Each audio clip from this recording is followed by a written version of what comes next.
So let's take a look at how to replace the hip leg connection on a treeMOTION harness. So here we've got the replacement part, and just have a quick look through the box. We've got two webbing straps, so the left and the right. We've got a little bag with the rivets and the elastic in there, and then we've got the instruction manual on how to replace the parts, which is really important. If you've not done it before, it's a very straightforward manual. We've got some really good pictures telling us how to do the replacement part, and it's important that we follow this, so this should be pretty straightforward. The hip riser that goes from the green ring that's by the side D-ring that comes down and goes through the front lower D-ring and then back up to the adjuster buckle. Because potentially now we're tending to use the front D-rings a lot for lanyard work positioning, we can get quite a lot of loading here on this point on this webbing here.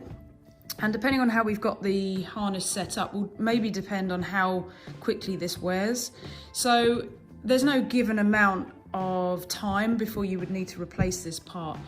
So it's just a case of doing your daily inspections and periodic checks, and just check the webbing, and when in doubt, replace that part. So just got some examples for you. What tends to happen is the webbing tends to fold over. So here we've got an example here, so you can see how it's starting to get a little bit shiny here, and it tends to sort of squeeze the fibers together, so you get like this rolling effect on the edge here, and that's pretty common. Okay, so you see here, for example, on the bottom side, see how that's started to fold over the fibers. Now what becomes a problem is when the fibers actually start to become damaged and broken. And you see here, these are actually frayed now and damaged.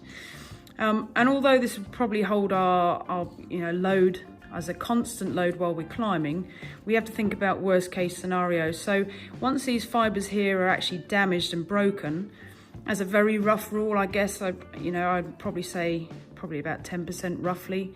But if I was to take a shock load and a drop onto that harness, because there's damage here, there's a high possibility that this section might just fail completely. All right, so once I start to see these fibers actually damaged, I would replace this part.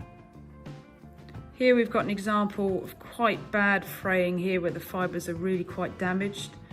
There's actually quite a long section too, and starting to become quite deep there. So you can see this has been cut off the harness already. So this is just an example of one that we've already replaced.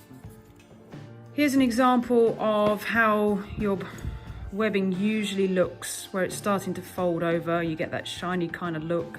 It's still intact. We've just started to notice some fraying on the top there, so this is definitely something I would monitor if this was on my harness. And as soon as I start to see these fibers broken, I would then replace it. Tools required are a pair of scissors to cut off the damaged webbing and a hammer to attach the rivets. Make sure you're just being careful not to damage any other parts on the harness when you're doing the cutting. So cut and replace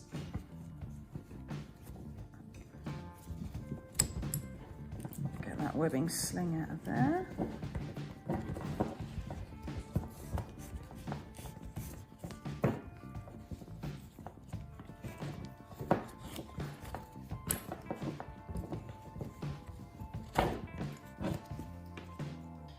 Here's a little tip that might help you install the webbing.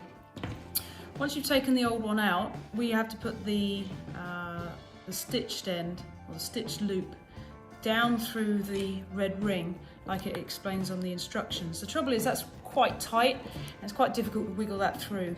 So what I tend to do is go to the clear end, make sure I'm going from the harness side through the ring back towards me. Pull this through. You've just got to make sure that that stitching there, give it a little wiggle so it comes this side of the red ring. Then you take the end, pass it through itself, so it's going to be a lark's foot or girth hitch.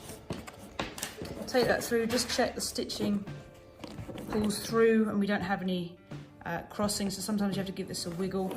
Keep pulling that nice and tight till that stitching comes through, and we've got a good girth hitch on there.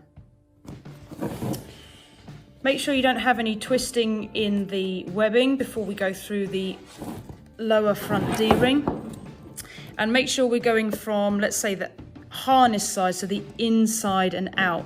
So I wouldn't be coming from the outside and through, I want to be coming from the inside and round, checking I don't have any twists. Okay, so no twists there, so I've come from the inside of the harness to the outside of that ring. Then we put the little elasticated piece on, get that wiggle on there.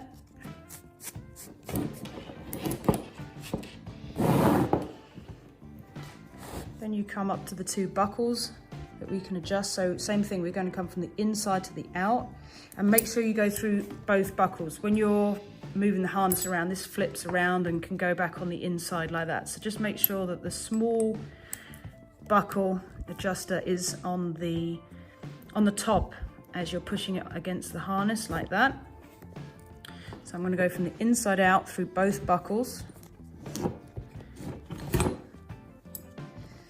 then back through both buckles.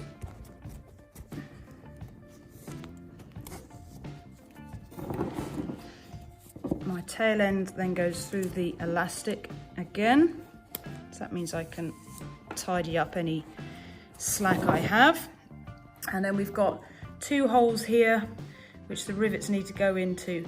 If I just leave this now, there is a chance, obviously there's no stopper there, so this could completely come out if I wasn't careful. So we must put the rivets in just to keep that in place.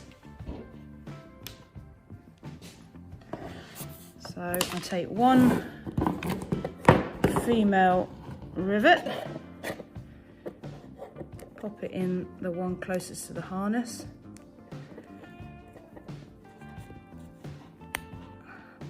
Then you fold the other hole back over, get the male rivet, pop those together and just squeeze them together with your fingers. Then you can just double check you haven't made any mistakes with any crossing or twisted strap. Then you get a firm surface. You get your rivet, lay it on the firm surface, and then you get yourself something heavy duty like a hammer, and then we're going to give that a good hit. All right,